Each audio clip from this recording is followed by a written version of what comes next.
কেচিংটা হলো আপনার এটার পাওয়ার সাপ্লাইগুলো নিচে থাকে। এই পাওয়ার সাপ্লাইগুলো এই কেচিংগুলোর আপনার না, এই পাওয়ার সাপ্লাইটা আপনার তার অনেক ছোট হয়। কারণ তার ছোট হওয়ার কারণে আমি আপনার মানে ওই সময় আমার মাথার মধ্যে আর খেয়াল ছিল না। দোকান থেকে কিনতে সময় বলছিল যে না হবে পাওয়ার সাপ্লাই, না আবার বলছিল একটু তার লম্বা লাগবে। আমি মনে করছিলাম হয়তো হবে তার, কিন্তু এখন দেখি আপনার এই তারটা আর হইতাছে না।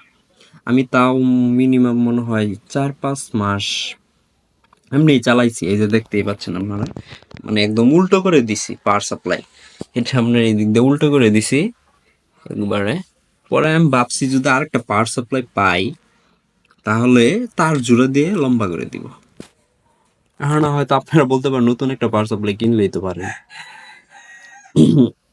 তা আমি কিনবো না। আমি এই পাওয়ার সাপ্লাই চালাবো, কারণ এটা অনেক দিন হয়েছে। এই পাওয়ার সাপ্লাইটা অনেক মানে 3-4 বছর হবে, এখনো কিছুই হয় নাই। পাওয়ার সাপ্লাইটা অনেক ভালো আছে পাওয়ার সাপ্লাইটা। তো আমি এই যে আরেকটা পাওয়ার সাপ্লাই নিছি আপনার এটিএক্স কেবল।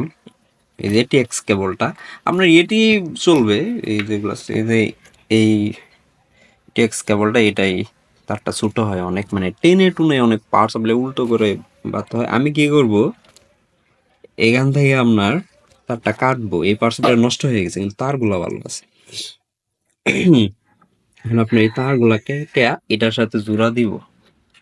মানে আপনাদের যদি এমন কোনো পাওয়ার সাপ্লাই থাকে, মানে অনেক পুরনো ফালাই রাখছেন বা এরকম কেচিং চেঞ্জ করছেন কিন্তু হইতেছে না, এটা চেষ্টা করলে পারেন।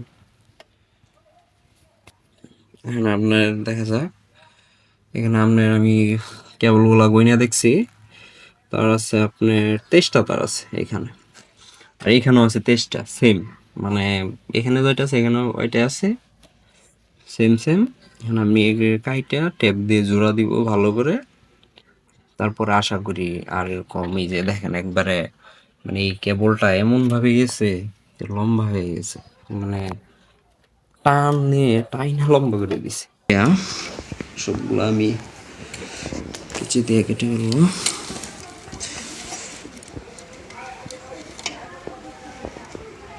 আচ্ছা, কেচি দিয়ে আপনার প্লাস দিয়ে কাটি, কাটনি প্লাস দিয়ে।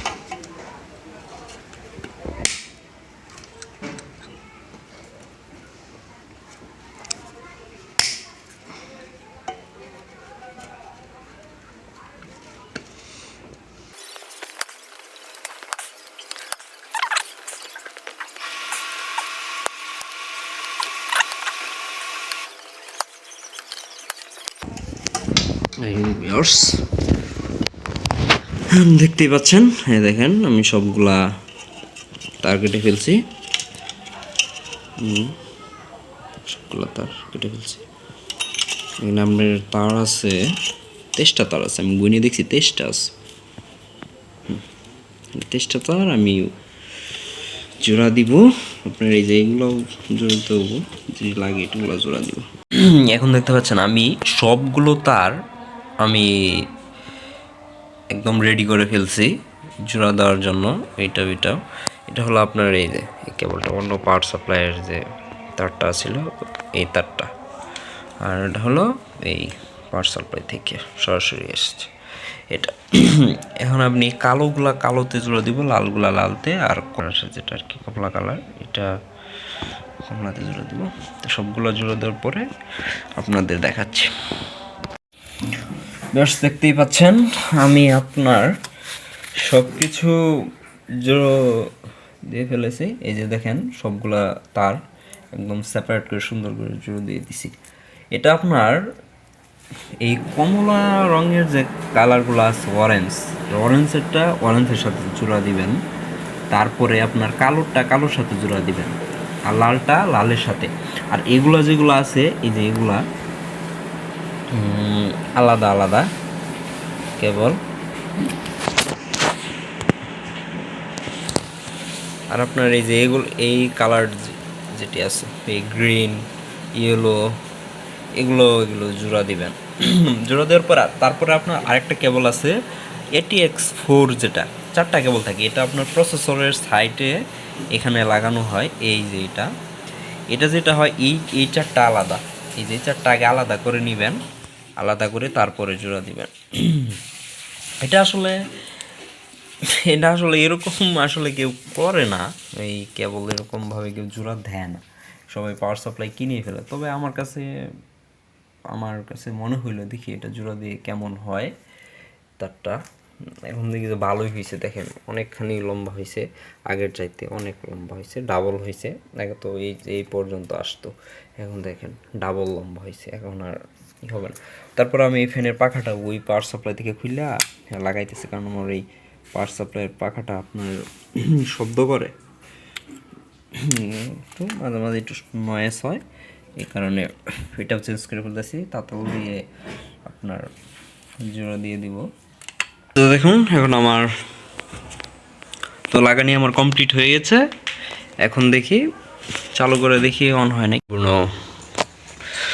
লাগিয়ে ফেলছি সব কিছু কেবল টেবল। এখন দেখি কি হয়। দেখেন, হ্যাঁ দেখতেই পাচ্ছেন আমার এটি সম্পূর্ণ হয়েছে অনেক সুন্দরভাবে। কোনো লাইন আসছে পিসিতে, দেখেন পিছি অন হইতেছে। হ্যাঁ যাক, সাকসেস হয়েছে, আমি সুন্দরভাবে অন হয়েছে। তো আপনারা চাইলেও এভাবে করতে পারেন, যাদের পাওয়ার সাপ্লাইয়ের তার ছোটো আছে, তাহলে আপনি এভাবে নষ্ট কোনো পাওয়ার সাপ্লাই থাকলে এটা দিয়ে অ্যাপ্লাই করতে পারেন এটা। তো সবাই ভালো থাকবেন, সুস্থ থাকবেন, খুদা হাফেজ।